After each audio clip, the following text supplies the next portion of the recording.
Hello student, आज की हमारी क्लास इरिगेशन इंजीनियरिंग की है।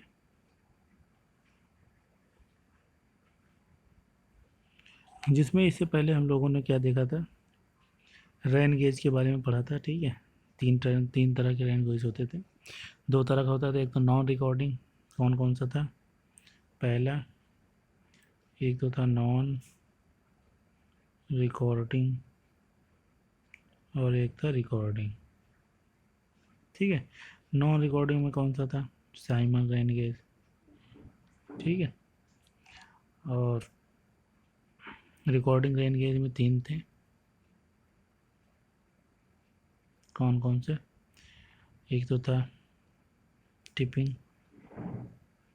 टिपिंग बकेट टाइप, और दूसरा हमारा था टिपिंग था फ्लोट टाइप रेन गेज, और एक था वेट टाइप रेन गेज। तीन तरह के थे।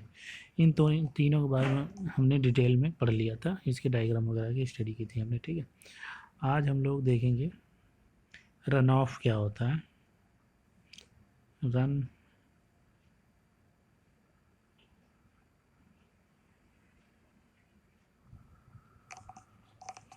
रन ऑफ क्या होता है, आज हम इसके बारे में पढ़ेंगे। ठीक है, रन ऑफ रन ऑफ का मतलब ये होता है, जैसे आप लोगों ने देखा होगा बारिश के सीज़न में, जैसे कि कोई एरिया है, एग्जांपल मान के चलिए बारिश हुई, यहाँ इस एरिया में बारिश हुई। ठीक है, बारिश का मौसम तो चल ही रहा है, आजकल बारिश हो रही है। बारिश हुई, बारिश इतनी ज़्यादा हुई कि जब बारिश हुई है उसके बाद जैसे फिर जब बारिश बंद हो जाती है तो क्या देखने को मिलता है हमें? बारिश होती है, कुछ पानी जो होता है, जो ज़मीन होती है, अगर ज़मीन बहुत सूखी है तो कुछ पानी तो ये सोख लेगी, कुछ पानी जो है वो इनफिल्ट्रेशन हो जाएगा, मतलब ज़मीन के अंदर चला जाएगा। कुछ पानी जो है इनफिल्ट्रेशन होकर ज़मीन के अंदर चला जाएगा। ठीक है, ज़मीन सोख लेगी कुछ पानी, जिसको हम बोलते हैं, इसको हम कौन सा लॉसेस बोलते हैं? इनफिल्ट्रेशन लॉस बोलते हैं इसको। और कुछ लॉस, जब पानी यहाँ पे है आया, कुछ गर्मी की वजह से या उसकी वजह से कुछ पानी क्या होगा, इवापोरेट हो जाएगा। जैसे बहुत गर्मी होती है, बारिश होती है तो अचानक से वो बढ़ जाता है, तो कुछ पानी यहाँ से क्या होगा, इवापोरेट हो जाएगा। ठीक है, इवापोरेशन के द्वारा इवापोरेट हो जाएगा, कुछ पानी उड़ जाएगा। तो और कुछ वाटर पिट्स इवापोरेशन, और कुछ पानी जो है आपका, जहाँ इसमें हमारे पास कितने लॉसेज हैं? तीन loss, infiltration losses, evaporation losses and water pits. ठीक है, तीन लॉसेज होगा यहाँ पे। ठीक है, जैसे पढ़िए आप, वर्षा होने पर जब जल भूमि पर गिरता है तब उसका कुछ भाग लॉसेज हो जाता है। जैसे इनफिल्ट्रेशन लॉस कौन सा है? जो पानी ज़मीन के अंदर चला गया। ठीक है, इवापोरेशन लॉस जो पानी ऊपर चला गया, उड़ गया, हवा बन के, एयर बन के। ठीक है, वाटर पिट्स कुछ पानी जो है, वाटर पिट्स वगैरह जो होती हैं उसमें चला जाता है। ठीक है, नदी नाले इधर उधर चला जाता है। फिर भी अब उसके बाद जब लॉस होने के बाद की बात हम कर रहे हैं, फिर भी पानी का बहुत बड़ा भाग खुली भूमि पर बह जाता है। और जैसे ये एरिया थी ना, अब कुछ भाग यहाँ पे क्या करता है, फ्लो करता रहता है। ठीक है, फ्लो करके कहीं बह जाता है। ठीक है, बह जाता है और नदी नालों तथा रूप धारण कर ढलानों की ओर बढ़ जाता है। कहाँ जाएगा वो, कैसे बह जाएगा? जैसे बारिश हुई, यहाँ बहुत जाना, कुछ पानी यहाँ के ज़मीन के ऊपर रहेगा।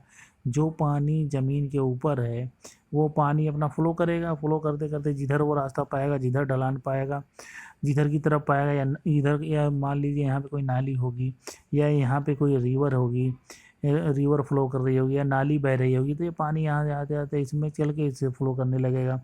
और अगर ये पानी यहाँ से जाके अगर नदी वगैरह में आएगा तो यहाँ से फ्लो करने लगेगा, मतलब ये मिल जाएगा, रन ऑफ हो जाएगा। इसी को हम क्या बोलते हैं, भूमि पर बह जाता है और रूप धारण कर लेता है, ढलानों की ओर बढ़ता है। इसे बहते हुए अतिरिक्त पानी को सतही पानी, सरफेस वाटर बोलते हैं। जो पानी फ्लो करता रहता है ना, उसी को हम क्या बोलते हैं, सरफेस वाटर कहते हैं, या फिर इसी को हम रन ऑफ भी कहते हैं। ठीक है, रन ऑफ भी इसी को हम बोलते हैं। रन ऑफ को पानी की डेप्थ, रन ऑफ को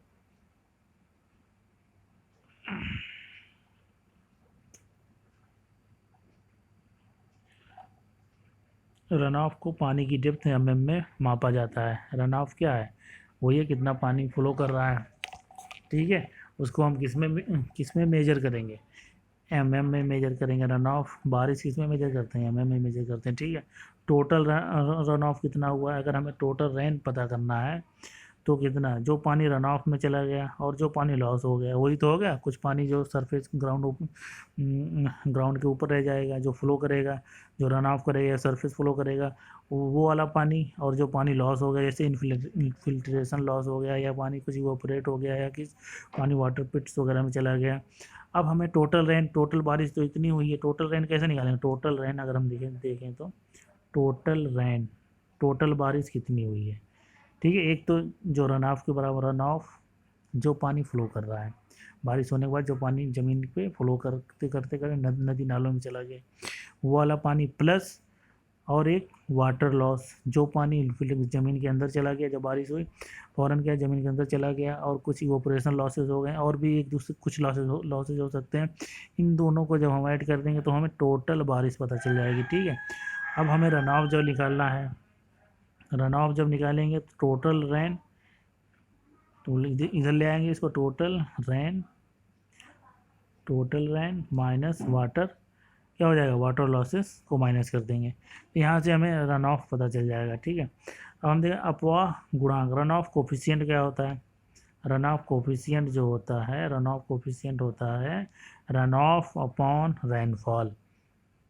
टोटल रन ऑफ कोफिशिएंट क्या होगा, रन ऑफ कितना कितना, मान लीजिए 5 mm का रन ऑफ हुआ, और जो है रेनफॉल कितना हुआ, तो रेनफॉल हुई 10 mm, तो कोफिशिएंट कितना हो गया, 0.2 mm। ठीक है, ये है हो जाएगा रन ऑफ कोफिशिएंट 0.2, जिसकी यूनिट नहीं होती। क्यों यूनिट नहीं होगी, रन ऑफ की यूनिट mm में होगी, रेनफॉल की यूनिट mm में होगी, तो यूनिट क्या होगी, कैंसिल हो जाएगी।